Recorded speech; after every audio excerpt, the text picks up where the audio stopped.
අපි හිතන් හිටියේ ගොවිතැන සත්තු පාලනය මේ හැමදේම මිනිසා ආරම්භ කළා කියලා. හැබැයි අපි සත්තු පස්සේ දඩේමිය ගිය කාලේ මේ ලෝකේ තවත් ජාතියක් සත්තු ඇති කරලා තියෙනවා. කූඹීන්.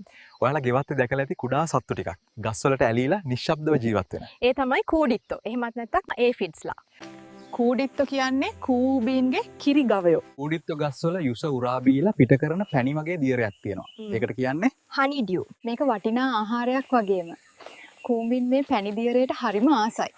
මෙයාලා කූඩිත්තාව මදක් ස්පර්ශ කරනකොට හරියට අපි එළදෙනගෙන් කිරි දොවා ගන්නවා වගේ කූඩිත්තා හනි ඩියු බිඳුවක් නිකුත් කරනවා. මෙම පැණියට හිලව් වශයෙන් කූඹීන් කූඩිත්තන්ට සම්පූර්ණ ආරක්ෂාව ලබා දෙනවා.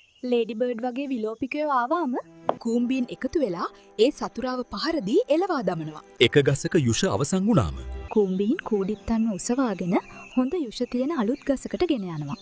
හරියට මිනිස්සු හරක් පට්ටියක් පාලනය කරනවා වාගේමයි. සමහර කූඹී වර්ග කූඩිත්තන් වටා පස්වලින් කුඩා ආවරණ හදනවා. ඒ ඔවුන්ව ආරක්ෂා කරගන්නයි. තවත් අවස්ථාවලදී කූඹීන් කූඩිත්තන්ගේ බිත්තර තමන්ගේ ගුහාව තුළට අරගෙන යනවා.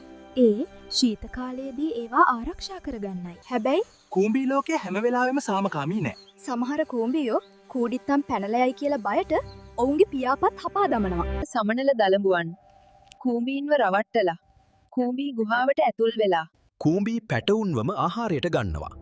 කූඹීන් වෙනත් සත්තු ඇති කිරීම කියන්නේ පරිණාමනයේ අපූර්ම සිදුවීමක්. කූඹියට අවශ්‍යයි ශක්තිය. කූඩිත්තට අවශ්‍යයි ආරක්ෂාව. මේ දෙගොල්ලෝ පරම්පරාවෙන් පරම්පරාවට ගොඩ නැගුණු ගිවිසුමක් වගේ තමයි ජීවත් වෙන්නේ. මේ වගේ වීඩියෝ එකකින් ආයෙත් හමු වෙමු. ජය වේවා.